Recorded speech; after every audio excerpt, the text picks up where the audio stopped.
Hello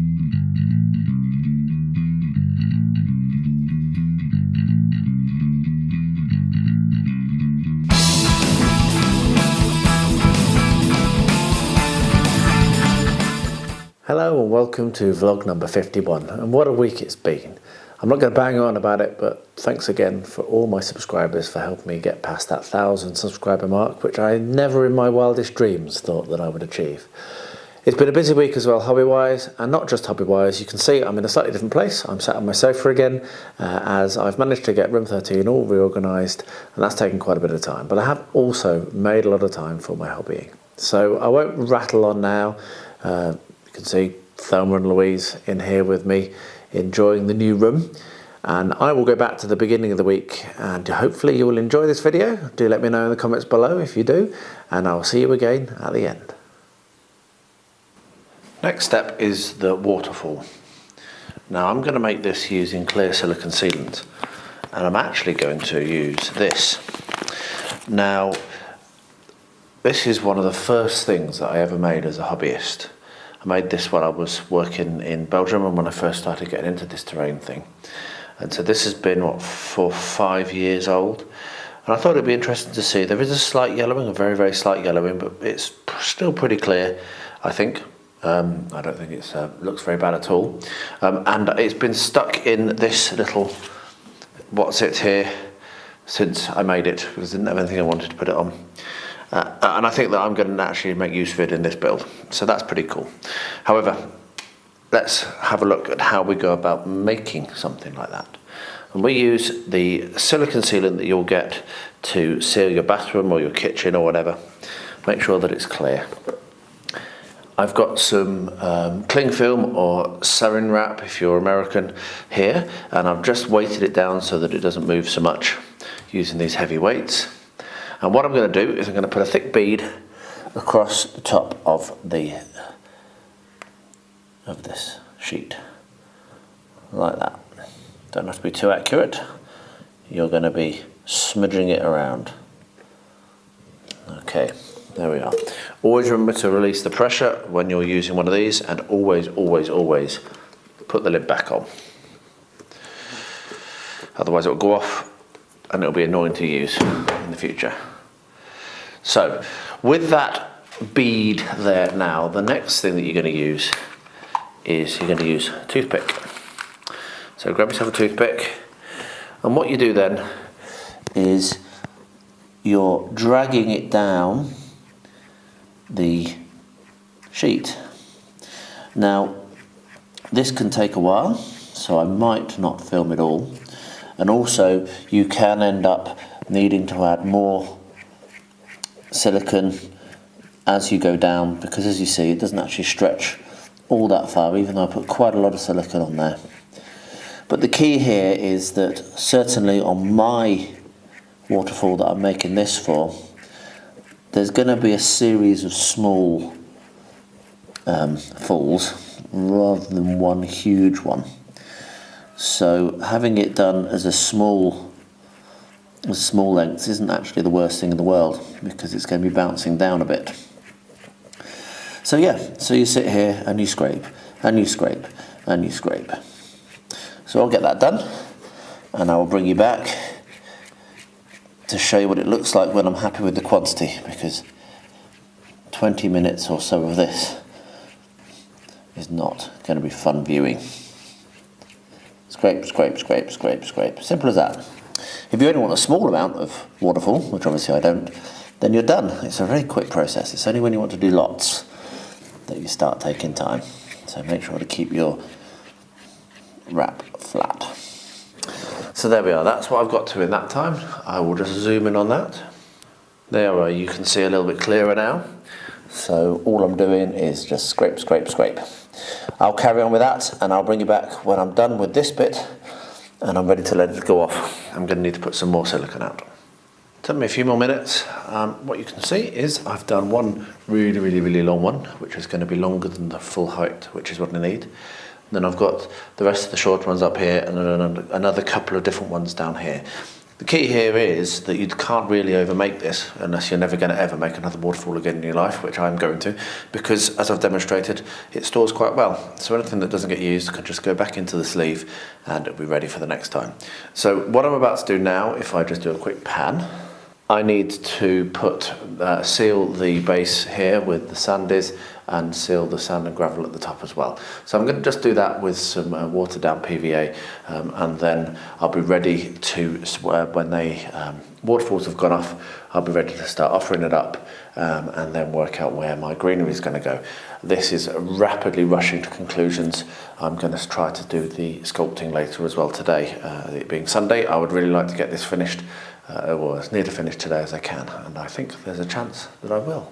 The challenge on Paint All the Minis this month is spooky, and so I initially thought of doing this model called the Ghostly Summons from Reaper, which I've had for a while and I've wanted to paint for a while. So that's going to be one of the things I'm going to paint. But the more I've thought about it, the more I've thought about that awesome sculpt from Mindwork of the Puppeteer. Now I don't know that I'm going to manage it or not, but I figure I may as well give it a go, because it's not going to do me any good sat inside its little box, and now's as good a time as any. However, it is definitely at the limits of my ability, and so, well, that's also going to make it a lot of fun to do. So what I'm going to do now is I'm going to very carefully wash the resin miniature, and I'm also going to wash the metal one because they do have some release agent on it, and then I'm going to give it a go. So I have a few weeks to do this, so that's a good amount of time for me to, maybe if I can just get half an hour every day on this, then I should be able to achieve it. So what I've got is I've got some warm water here, just warm water out of the tap, a bit of dish soap and my old toothbrush, and I'm just going to very carefully, in this case, scrub down and then dunk in more water that I've got over here, and then I'm going to leave it to air dry. So that's what I'll do. So I'll get that done, and then I will bring you along for this journey. I think I'm going to film all of this because it is such a huge kind of challenge for me that I think I should capture all of this on camera. So I'll get that done, and then I'll bring you along for the next step when I get to it, whenever that is. So I've screwed up slightly on this, but I'm going to make it into an opportunity, because that's all you can do. This fish here, I kind of sat on the resin last night and then didn't think about it and was a bit of an idiot. And of course it's fallen over because I'm an idiot. However, I have found an awesome Reaper miniature, which is actually a dryad, which is clearly not an underwater creature, but I'll paint her as an underwater creature. And she's got a dagger, but I'm going to convert that to have a bow, and I'll put a little arrow into that, and I'll sit her just a little bit further back. So let me zoom out a little bit so you can see the composition. There we are.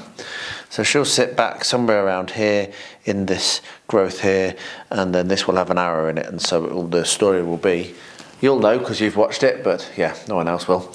You've watched this video. The story will be that she's just shot herself a fish for supper. So I'm going to save that situation. However, that's not what I brought you here for. So let me just quickly reposition the camera, and then I'll get stuck into the next step, which isn't fixing my mistakes. Okay, so I have a pot here which has a lot of skeletons and other assorted bits. I'm not going to film the entirety of this process because that would be very boring. However, what I am going to do is I'm going to nestle some skulls and what have you just in this greenery.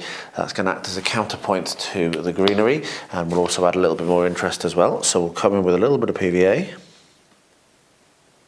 like so. Blub blub. There we are. And then I've got a wet brush so I can smooth that out a little bit. Like so. You can see some of this greenery is still a little not fixed in place, which isn't ideal because it might float when the resin reaches it, but that's fine. And now what we'll do is we'll get tweezers and we will position maybe, I don't know, a rib cage. There's a rib cage. There may be a skull. Not that one, that one's got horns. There we are. Bit of a skull there. Bit of a rib cage. And what else have I got? Let's go for the full scaling bone. There's that. And then we have a foot, which can sit up here. So it's going to be a bit of a jumbled skeleton, but jumbled skeletons are the best kind. So what I'll do is I'll zoom in on that so that you can see it a little easier. There we are, we have our skeleton. So what I'm going to do is I'm going to maybe not use all of these bits. I think they're from Warlord, a Warlord box of skeleton warriors. I also have some swords. I might pop a sword in there. And I have some spears as well that I've painted up. So let's just drop a sword in. There we are, that will look good. It's painted copper or bronze even, so it's quite an old sword probably. But yeah, I'm going to dress up a little bit of this because I think this is going to be the final one of water detailing. So once this is done, all I'll be doing is putting more fish in at different levels and other like swimming animals, but I'll just be able to continue on with the resin pour much quicker. So let's get this done. I will bring you back to show you where I've placed them and what I've done when I'm finished. So I've let these go off pretty much all day. And as you can see, they've peeled off fine. What I'm now considering is how I'm going to arrange them. So the really, really long one, I think, is going to go down this side as a single fall.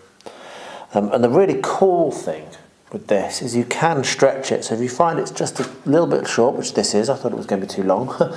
Shows how good my estimation is. If it's just a little bit too short, you can stretch it.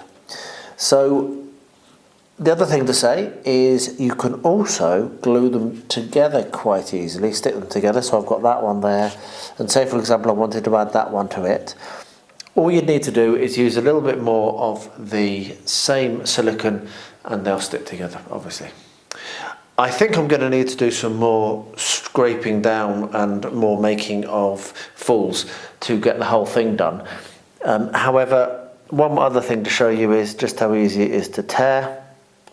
So if I want to separate that off, which I do, I can just tear it like that, and then now I've got my single full here, which is going to be fine. So I'm going to be looking to see whether I need to make some more for the other side, which I might do. If I don't, it'll be good. I think I will do, yes. Looks like I'm going to need to at least make a small amount more. But what I can do in the meantime is I'll be able to get my silicone and stick those falls into place now, and then do just a little bit more. I'll do a lot more because I can save it, as I've said, and then when that side's dry, then I'll be able to put the long side on the other side, and then we're going to be good. So I'm going to stick these together with silicone, and then we'll crack on with the rest of it after that. So let's get that done.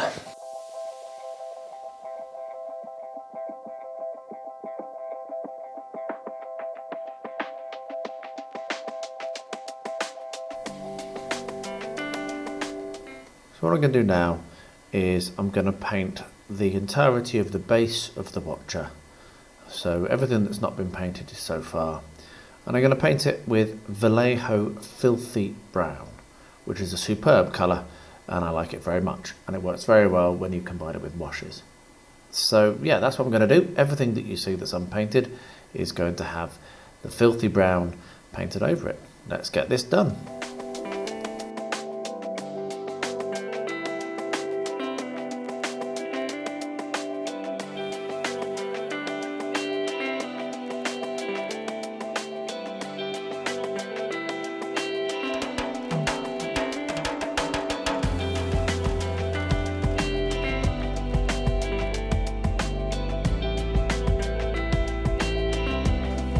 I've got the ghostly summons nice and washed, as you saw, and now it's perfectly dry.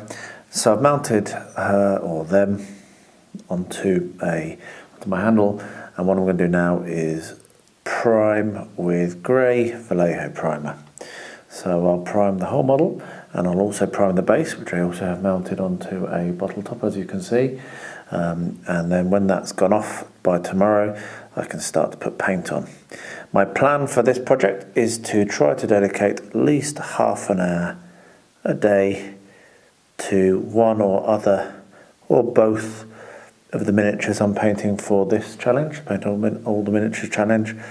And in that way, I hope to get it finished without feeling under any pressure of time and also without rushing, because I really want to do a good job on both of these miniatures. I've had this one for a long time, and the Puppeteer one is obviously fantastic as well.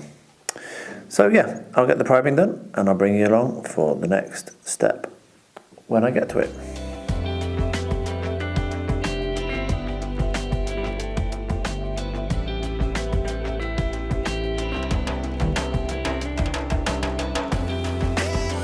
With the Ghostly Summons primed, I'm now going to stick together the Puppeteer. I've just spent a little bit of time, not a huge amount of time, tidying up. There was a little more clean up than I expected. Specifically one of the arms, this one which is on at the moment, I've just test fitted it, had a bit more clean up than I would have thought that would be on a miniature that cost this much.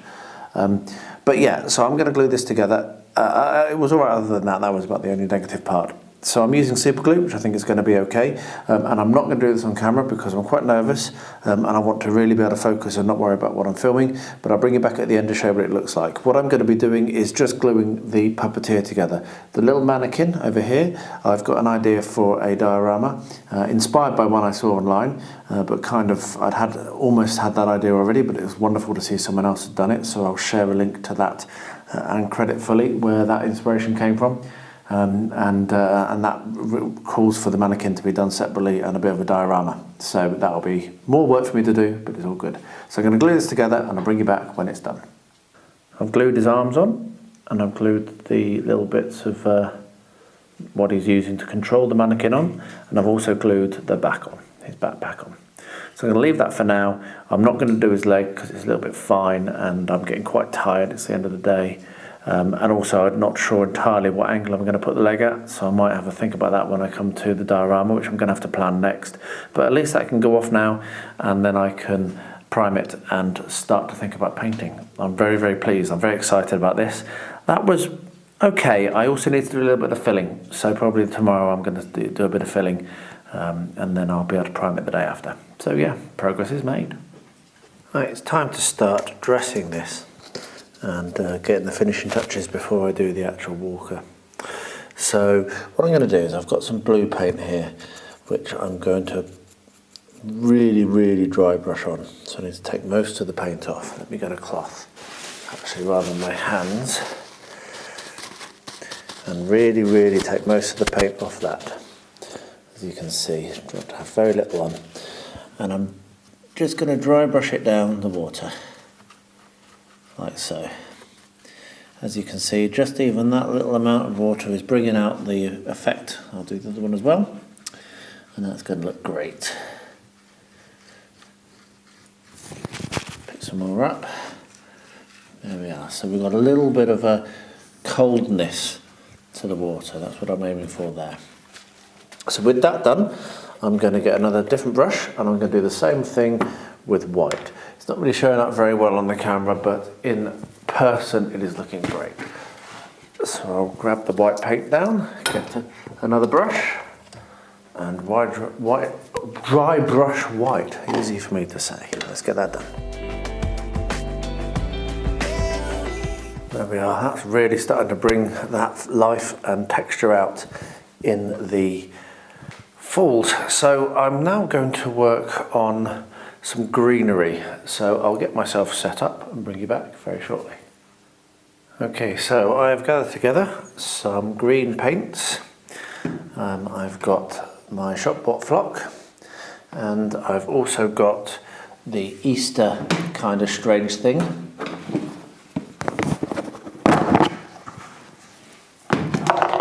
which I use quite a lot, which looks like that. So it's some sort of Easter kind of decoration. And so what I'm going to do, first of all, I'm going to come in with the greens, with the green paints, because at this scale, which is an unusual scale for me. I'm not used to working this tiny, and this is even below 1/72 or 20 mil, 15 mil. This is very, very small. This scale, you're not going to really see much apart from colours, certainly towards the top. So I'm going to create myself a wash here on my plate back here, and we're just going to start to stipple it on in places around the edge like this. So it will look more like moss than anything else, and then small amounts of texture can be applied using the other techniques. So I'll get this done and you can watch. This is the darker green, and I'll come in as well with a lighter one. But obviously, as you can see, this is just going to give the impression of greenery around the edges of the waterfall. So I'll get this done. I won't do that.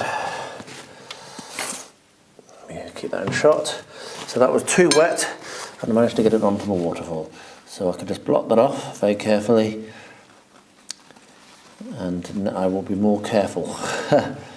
Just too watery. Test your paints. Test your paints.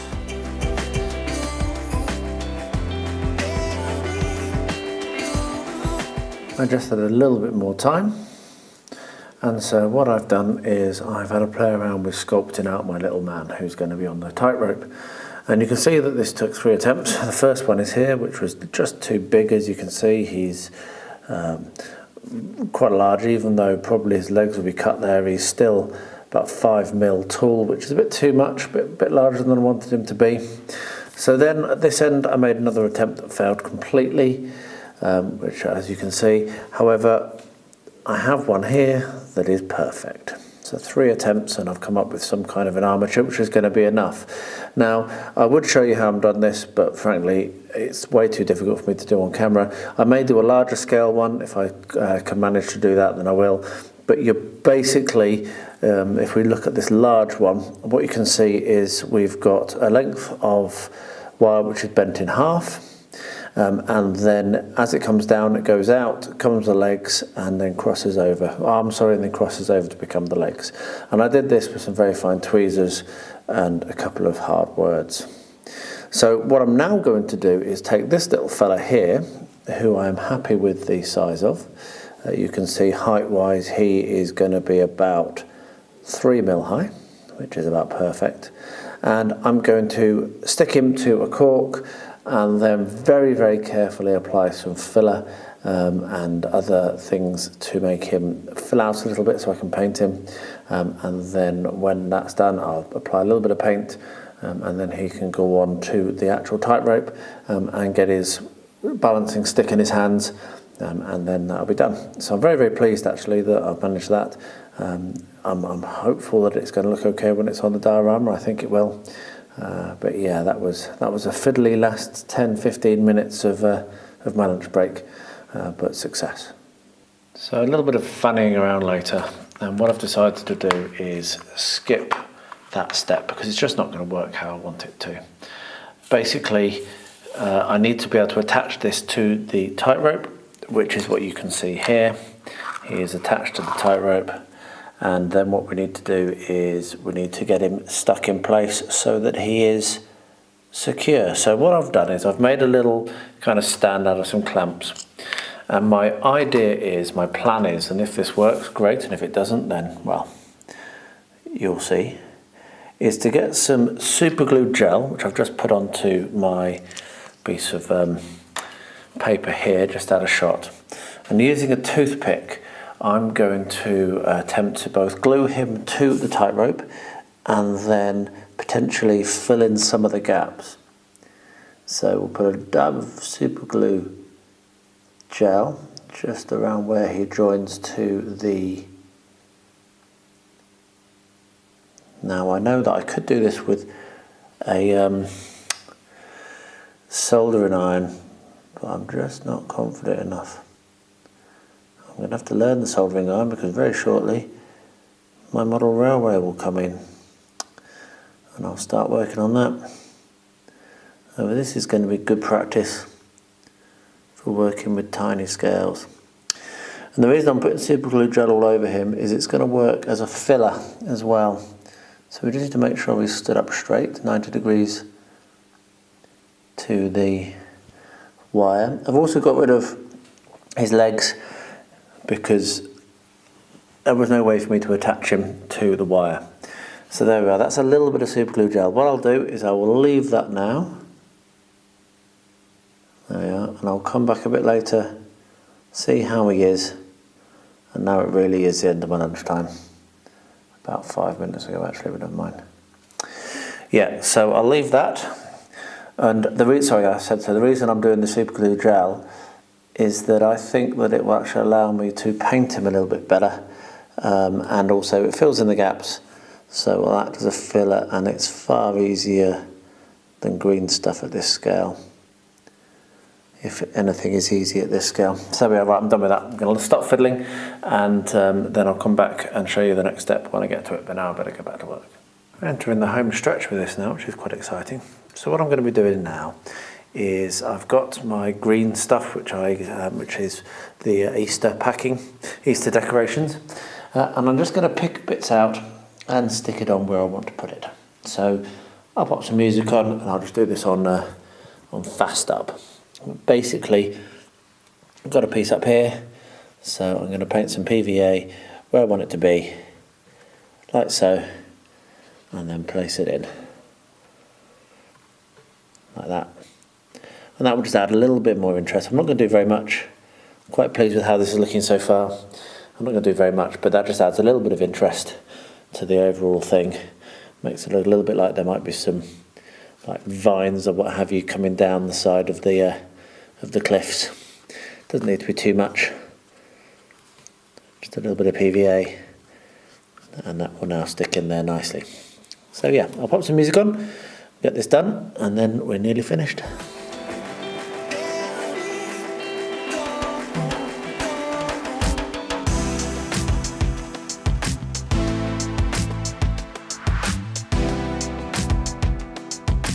I'm not sure how well this is going to film. However, what I'm going to try to do is prime the walker on his tightrope. So I'm going to do the walker in grey, and I'm going to do the tightrope in black.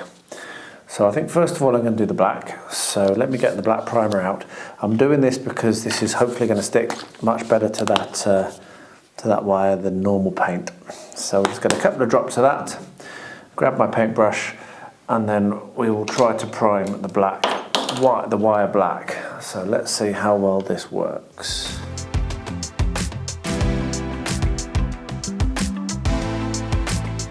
By the way, there we are. We have a little man, if you can see that.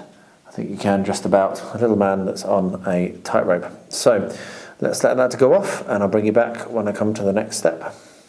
That was a fun painting experience. I mean, it actually was fun. Look at how tiny he is. But he's definitely recognisable as a bloke wearing a red shirt and some blue trousers with brown hair. And he's tiny, tiny, tiny. So there, that's done. So the next thing to do now is to go up and attach him to the diorama, get the trees done, do a little bit more resin. But yeah, the painting of the dude is done. What we have here then is 6 miniatures that were sent to me for Sabre and Blood to paint up and get some games in for the channel, so I'm going to be doing that now. So let's have a quick look at what they look like. Bear in mind these are not for sale, and they are basically test miniatures, so if this does ever get back to UK or to English language Kickstarter, then this isn't necessarily what you'll receive. But I do believe they are doing a Kickstarter in the Polish language in the next couple of weeks as I sit filming this. And so potentially these might be production miniatures, but I'm not sure. They sent them to me basically because I've been so keen on the game. So let's go through and have a look at the miniatures, and then what I'm going to do is I'm going to paint them up as quickly as I can. It's because my game board, which I've had printed onto acrylic, will be here hopefully in the next week or so, and then I'll be looking to get some games in. So first of all, we've got Jersey something, can't really read it. But he's a drunk dude. At the beginning or end of his action, he may decrease by any amount his fantasy points to add the Polish nobles an equal amount of command points. So that's pretty cool. So he's got a big kind of like sword thing going on. Let me just change the light very slightly.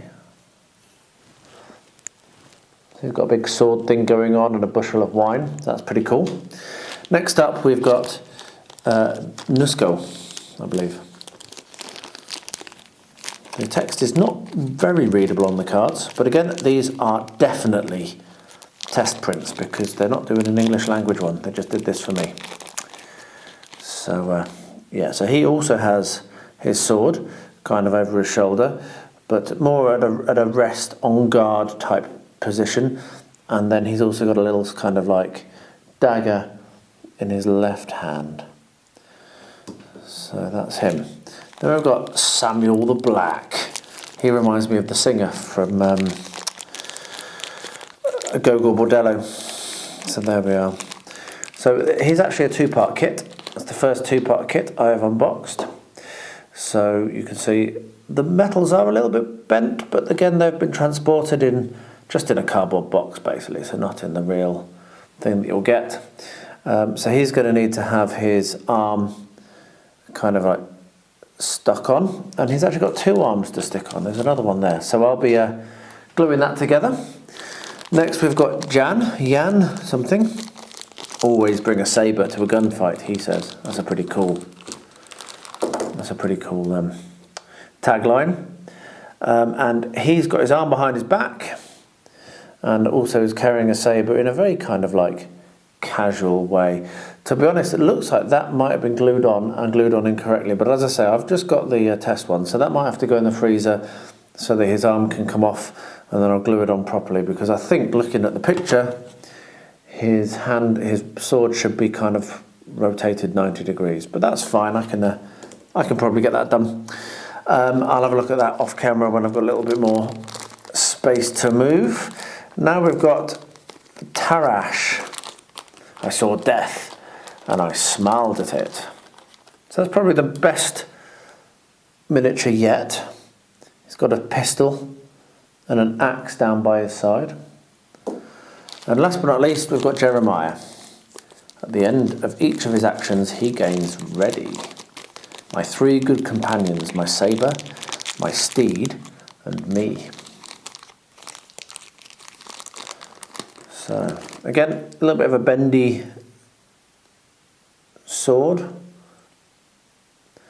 but relatively easy to straighten that out. And he's a pretty cool miniature as well. So what I'm going to do now, I'm going to assemble them and get them primed, and I'll bring you along for the actual painting process for each miniature, which shouldn't take me all that long. But I'm just going to get them assembled and primed, and like I say, this one may need to go into the freezer just so that I can get his arm on the right way around. I'm not totally sure. It might be that I just need to twist it, but I don't want to break it. But certainly you shouldn't have his sword out at that angle. That's definitely wrong, so that's going to need to be looked at. But I'll get some primer on all the others, glue up Samuel, and then I'll bring you back when I start to paint them. But first impressions are pretty cool miniatures. Love the stances, and I'm very excited to get some paint on them. Well, it wouldn't be a video of mine if I didn't forget to turn my microphone on at least once for one clip. So what I'm doing here is I'm going to be making the trees that are going to have the tightrope strung between them. I have some homemade clump foliage, and I have a little bit of balsa, which is just a balsa down which I've cut to length.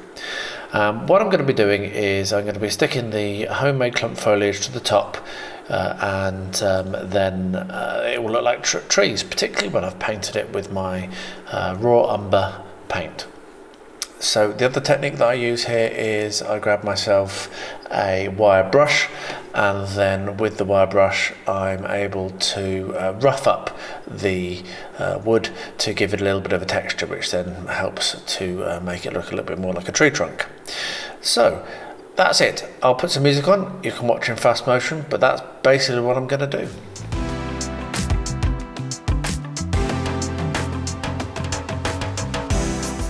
It's only been a couple of minutes, but these are already ready for the next step.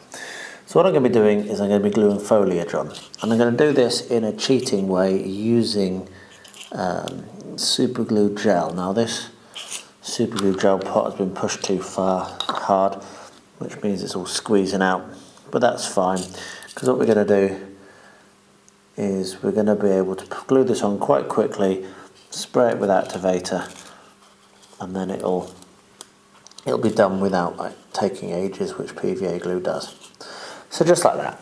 So I'm going to do both of those trees. I might end up making a couple more just to decorate the sides, but these are the two which I need to attach the tightrope to, which is why I'm doing them now.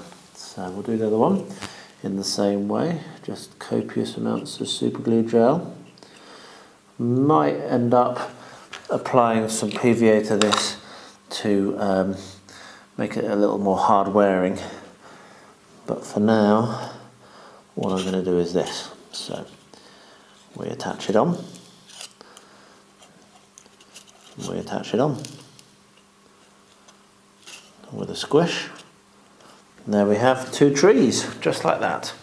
So I'll let them go off just for a few minutes, and then I'll be back to put them in place and suspend the tightrope walker. However, before then, there's one more step to do. What I have to do now, while those trees are going off, is do the water on the top and on the bottom.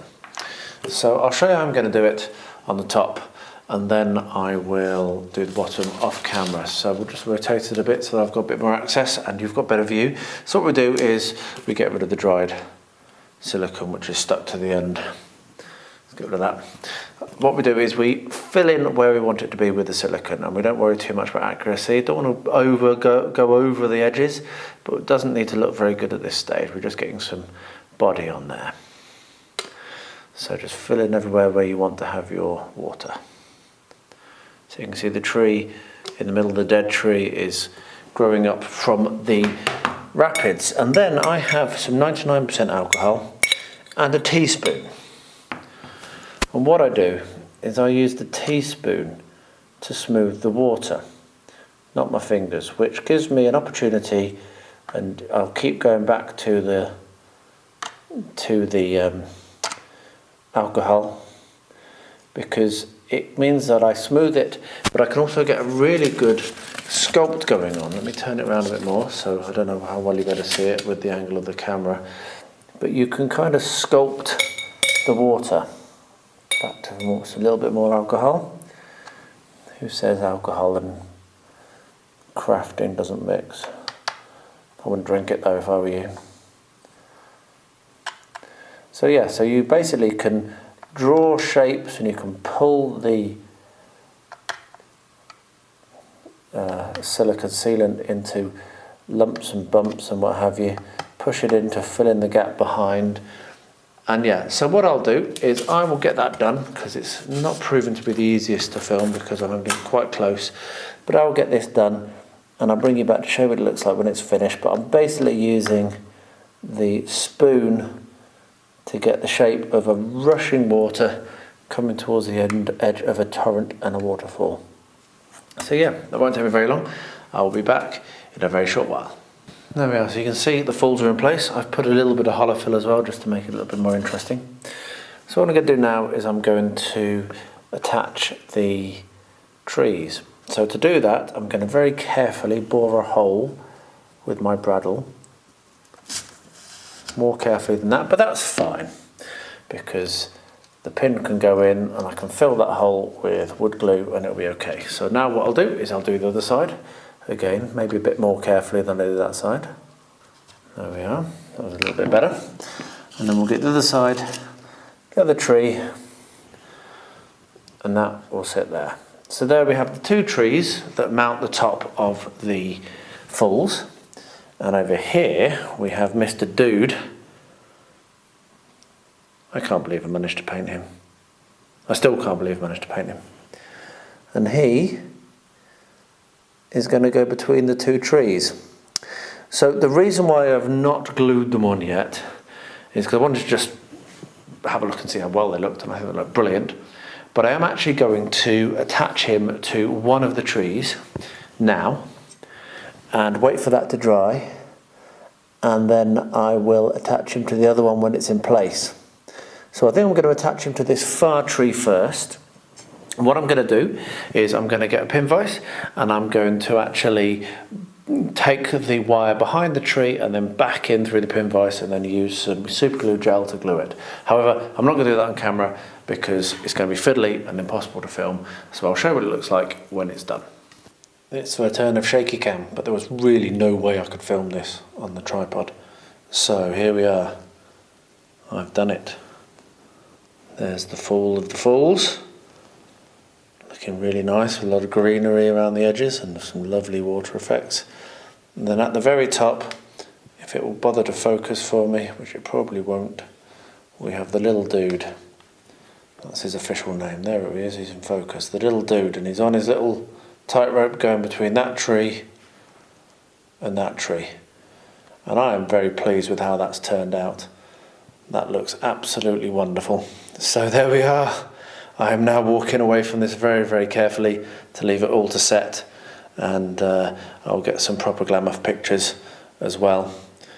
But yeah, crossing for Encounter 10x10. Wow, what a build. Very, very pleased with that. I'm going to be able to do another resin pour now, and I think that I'm probably going to be able to do maybe one a day from now on, which will be really cool. I've done a little bit more dressing. As you can see, the Huntress is in, and at the back here we've got the skeleton next to the Kelpies and their horror. And if I just do a little pan, you can see there I've got a spear which has a skeletal arm on it, and that is pointing towards the Kelpies. And then the final detail to show you, I'll just do another quick shift. This is actually a real dead frog, which is going to be entombed as part of this diorama forevermore. Yeah, I found it quite a while ago. We had a rainstorm and then a lot of heat, and unfortunately this one didn't survive, which is very sad. But I've had it for a while now, and yeah, I've been waiting for some opportunity. So that is going to be coming out there, and that is behind the Kelpies. So that's where that is. That's where that's coming towards the front of the board. So what I'm going to do is going to do a mix and do a pour. I'll leave the camera running, but I won't talk, and you can just see I'm going to do the biggest pour I possibly can, because yeah, I reckon I can really start to do along the front here and have it start to fill up towards the back. I can probably get 3 centimeters, 4 centimeters more. All I'll be doing now is arranging fish on top of the resin as it rises so that I can build them into a 3D. But yeah, that will be done once it's off, so that I don't have another tragedy of it falling on its side. But yeah, I'm going to get going, so I'll bring you back in a second when I've done the mixed it together and I'm ready to pour.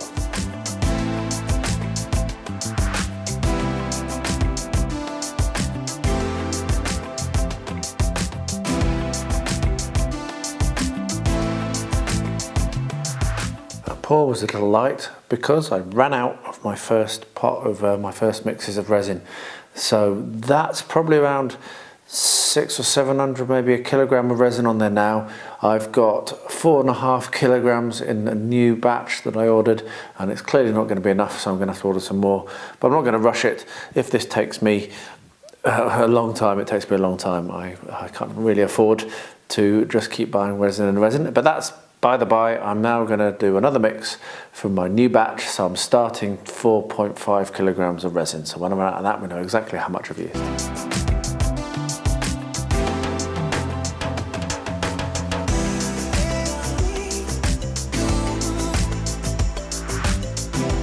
The next step is to wash the entirety of what I just painted in filthy brown with Agrax Earthshade, magic in a bottle.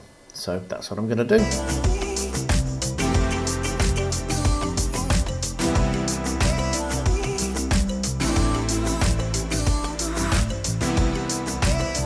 Next up, I'm going to be painting the stone which is on the base.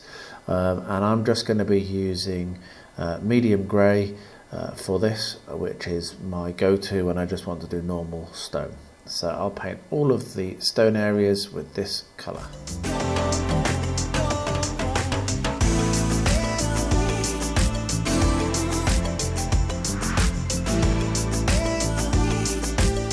I've been sat staring at this for a little bit because I'm a little bit nervous, because this is an absolutely amazing sculpt and I want to do it justice, frankly. And so I'm trying to work out what I'm going to do and how I'm going to paint it. My usual style is very much with washes, as you'll have seen. So I'm wondering, what washes do I have? And I really like the Citadel washes, and I only have the 4.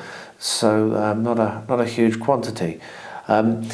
However, I do have some game colour washes from Vallejo, which I don't normally use, and I'm going to try to make use of them, to be honest. So what I've got here, first of all, is a blue wash. So it is, you can't see that very well because of how close it is, the Levada Azul blue wash.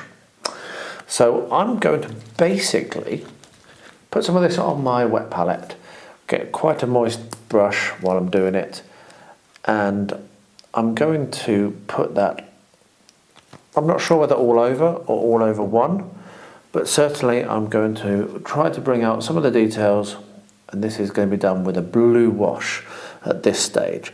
So let's start with the girl on top,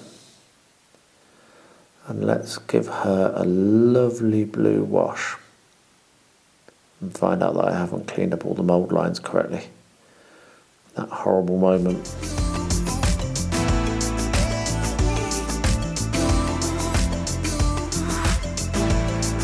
You can see that she starts to come out of this flame here. So I'm going to continue that blue wash down into the flame. And I think when I've done this blue one, I'm going to stop and think about the next colour and work out how I'm going to do it.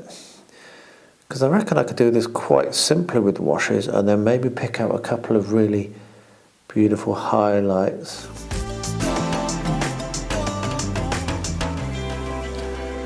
So I think that whatever colour I choose to do the other one will mix in with the blue in the flames. So I'm going to do all the flames with the blue, just to also help me to see the contours.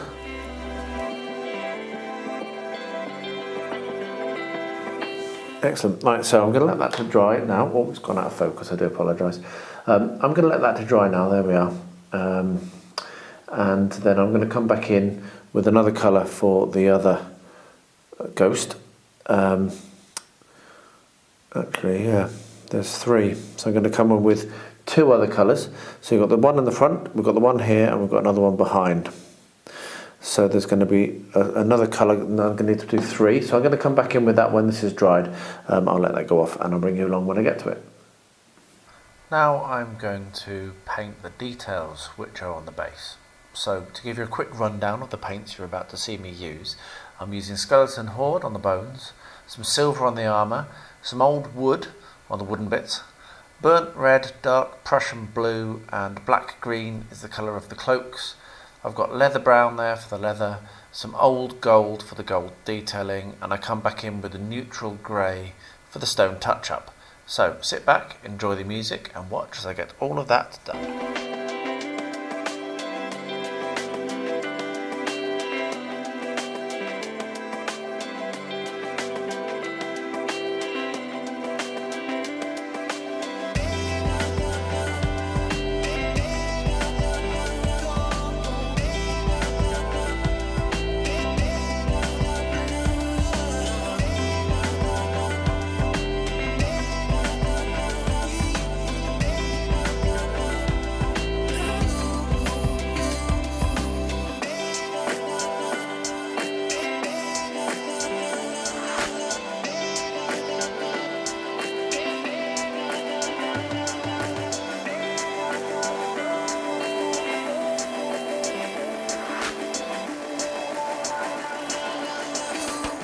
These miniatures are now primed, and so I've just had a quick look to decide which one I'm going to do first, and I've picked this one. If I put some light on the subject, is Jan Brzezowski. I think that's how you say his name. I really need to learn these names. Always bring a sabre to a gunfight. That's the dude I'm doing. So what I'm going to do is I'm going to get the camera pointed down, and I'll start to put some paint on it, and I will tell you what I'm using to paint as I'm painting it, but I probably won't capture the whole thing because I'm not a very good painter. So I'll just show you what choices I've made, and then show you what it looks like when it's done. So yeah, let's get going. First off is a very, very quick process. I'm going to put what there is of his skin showing, and I'm going to do that with basic skin tone from Vallejo. This is how I'm doing my most of my flesh now. I was trying to come up with some clever recipe that involved starting from dark and building up, but I'm just not good enough painter for that. So basic skin tone, and then you can go from there either up or down if you want to. This guy is going to have a relatively ruddy face from the looks of it, so we'll just get in here very gently. You'll also notice I haven't done the eyes yet. I may never do the eyes. I've found it better to get a basic skin tone in first if you are going to do the eyes, and then once you've got the basic skin tone in, you can then come in with the eyes and then tidy up afterwards. I know a lot of people say do the eyes first, but I think just getting some kind of colour in there is a much better idea. So this is not focusing very well. One thing that I really struggle with, just give me a second. There we are. So we've got some basic skin tone on there. I'll pick the next colour and I'll be right back. The majority of Jan, or whatever his name is his coat. And I am going to do that with red leather. Again from Vallejo. Pretty much everything I'll be using on this model, apart from maybe some washes, will be Vallejo.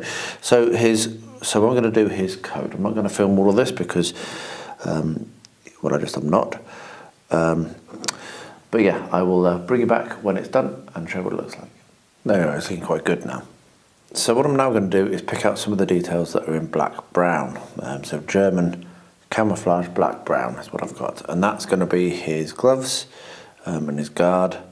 And maybe also the scabbard, and maybe also this bit of glove. I'm going to do that in German camouflage black-brown. He's not far off done now. In that time I also did a second coat of the red leather, and what I'm now going to do is his trousers. I'm going to do his trousers in one of my favourite colours from the Vallejo range, which is the dark sea blue. I use that a lot in a lot of different places, and I just really like it. It's a really kind of evocative colour. And yeah, as I use a lot of very, very thin coats, this colour, and I don't know how well that's going to show up on camera, maybe it'll show up better when I take my stills, but this colour just really does act beautifully into the recesses, and it gives an absolutely lovely tone. It's one of my favourite colours of the range. So yeah, so I'll get that on his trousers, and then we'll be on to the leather work, and I'll bring you back for that. Lastly, for now, I'm going to pick out his leather pieces with Vallejo leather. And then I'm going to have to go to work because this is early morning, my painting session. I've enjoyed that, and I'll bring you back for the next stage after the leathers, which will be the washing, when I get some time a bit later on today.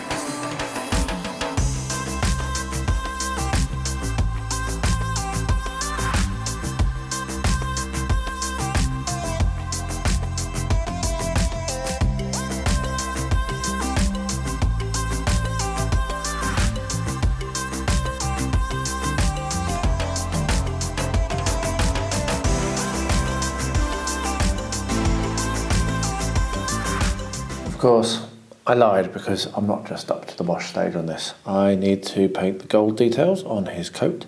I need to paint his hair. I need to do a little bit on the sash around his belt. And I need to paint his sword. And I think there was something else as well that I spotted that I'd missed when I was looking at it last night. So I'm going to paint the details gold, and I'm going to do the sword silver with the details gold as well, and a little bit of his hat as well in gold.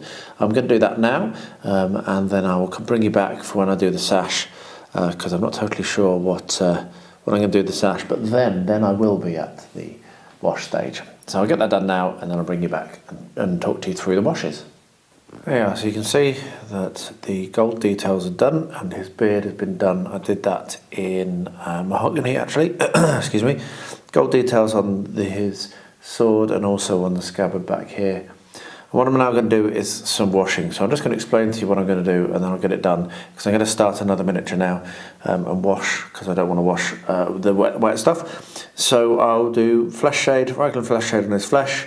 I will do earth shade on the reds. And I think I'm quite happy with the colour. I've been staring at it a bit. I'm quite happy with the colour of the sash actually, just with the primer. So I might not touch that. And I'll do Agrax on his boots and on his hat.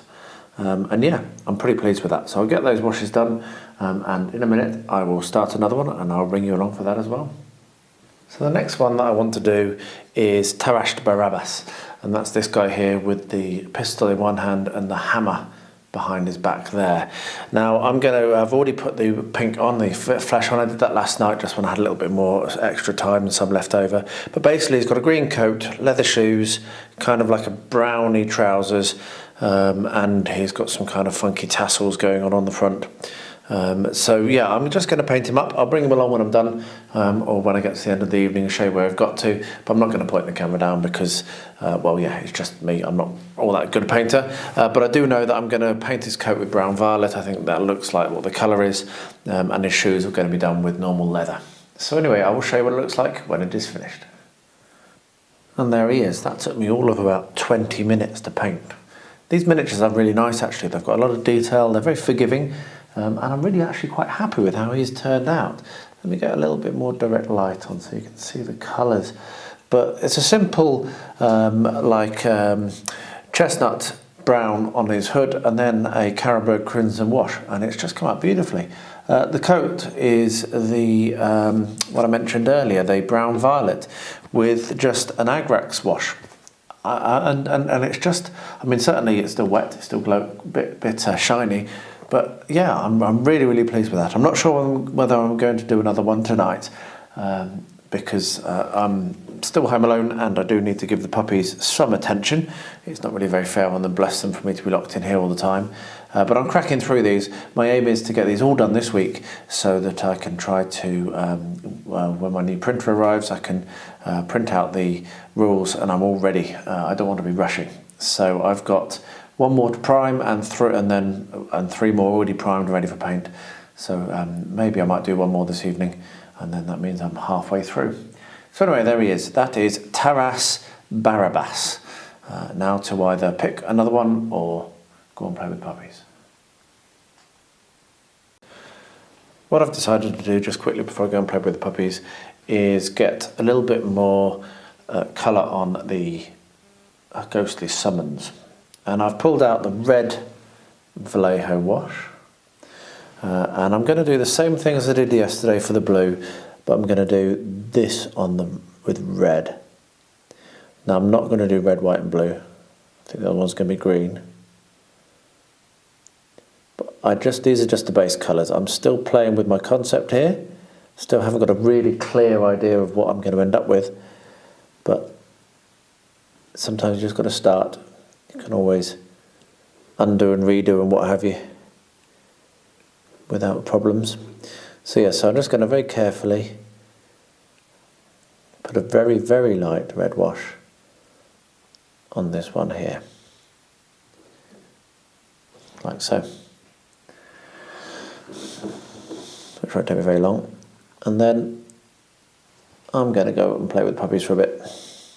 Don't know whether I'll be back in the painting room afterwards or not. I really am enjoying my painting at the moment. This is getting a little bit difficult to do on camera, however. Right, I'm going to touch that off camera when I can pull it in close. I'm losing focus and what have you. So yeah, so I'm just going to do that one in red, and then I'll leave that to dry, and then the last one I'm going to do in a green, I think. So yeah, there we are. A little bit more progress on the ghostly summons. What I'm going to do now is I'm going to paint the details with clear orange. That includes the warts on the back and a few other bits and pieces. So I'll pop some music on and you can watch as I do this.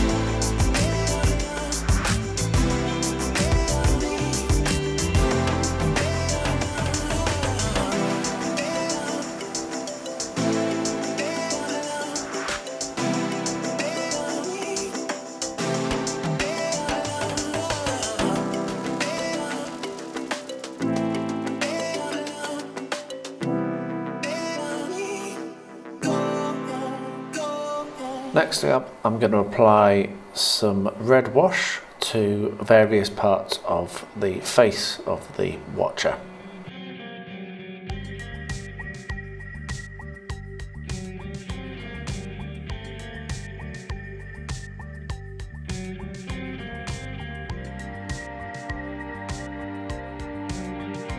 Now we reach the basing stage. So I'm going to be using some of Luke's fast drying glue and my own sifted builder sand numbers 2 and 3 to build up some texture around the base. So I'll get that done and again pop some music on.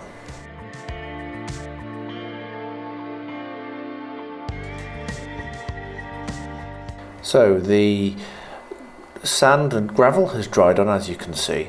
What I'm going to do now is actually start to attach the watcher to the base. So first of all, I'm going to clip off the two little things that it comes with that are supposed to slot into the stone, because I'm absolutely not going to mount it like that.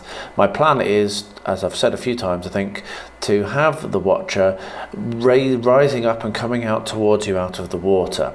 So I'm going to make use of clear silicone to attach it to the base and also to provide a splash and some water effects. I've put the blue block in place to support the watcher in the water while the silicone goes off, because obviously it's not very strong, and so if I were not to have that, the watcher would just sink forwards. So lots and lots of silicone, prop it up with the blue foam, and let's see how well this works.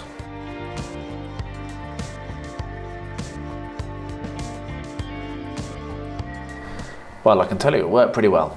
What I decided to do was to lift the watcher up a little further than the blue foam was giving. So because this silicone is a little bit flexible, I was able to do that, and I've actually made use, you can see, of a UK socket to winch it up. And I'm putting more silicone in underneath to support this and build up the wave. So I will crack on with that now.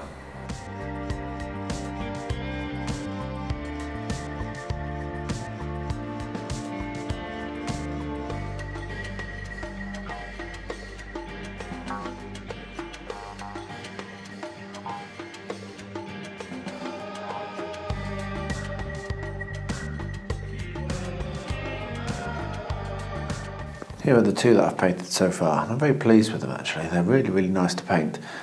I'm sat down very early in the morning and I'm going to try to get through at least 2 more this morning. I really want to get these done, very, very excited about them. And I think I'm just going to go in order now. Pretty much I've primed everything, everything's ready. So I think the next one I'm going to do is going to be this dude. Now, this dude, I believe, is Jeremiah Zhukovsky, and my 3 good companions, my sabre, my steed and me. And he has a red feather in his cap, and he has some kind of armour on that's going to need to be done with steel, but there's a bit of a purple tinge. Let me just pull his card in behind him. There's a bit of a purple tinge to this guy, as you can see, just about. So that's going to be quite nice. That's going to set him off a little bit against the others that are very browns and greens. So he's got a slightly less organic look. So I'm going to get that painted, and I'll bring you back when it's done. And yeah, I'm really enjoying this. I know I keep saying it, but these are good fun miniatures to paint. They're a nice change to the Reaper, a very different style. Okay, so that's him done. Taking me about 45 minutes or so. Pretty pleased with him actually. He's looking really cool. Jeremiah Zhukovsky. I'm pretty happy. So that included stopping for drying time and doing a few other bits and pieces like on my oak and iron chips.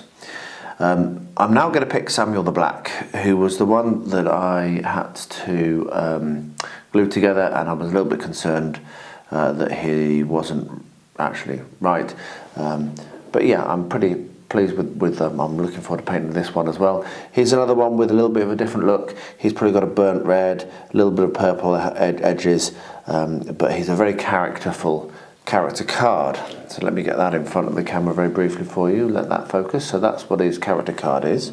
And yeah, as you can see, a little bit of a purpley reddy tint, and a pretty cool looking model all round. So I'll get that done and I'll bring you back at the end when it's finished. There we are, that's the results of my morning's painting. About an hour and a half or so for both.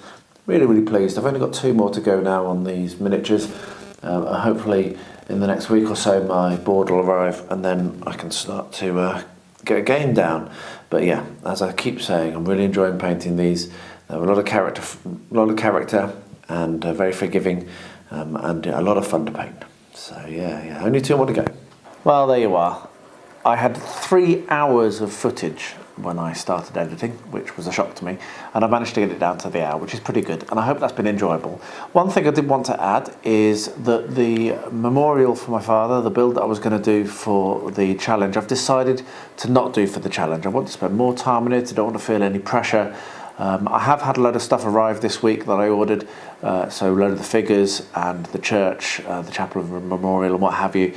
However, I want to complete a few other projects, get them off my bench before I start on that again. So that's why you've not seen any of that this week. It's been a good week, it's been a brilliant week. I've been buzzing from the 1,000, and thank you ever so much to all of you who are subscribed. If you're not yet, please do so, and don't forget to ding the bell as well. I'm not going to bang on about it though, so let's wrap that up and I'll see you for the vlog next week. And thank you very much for watching, and please stay healthy, stay safe and stay well.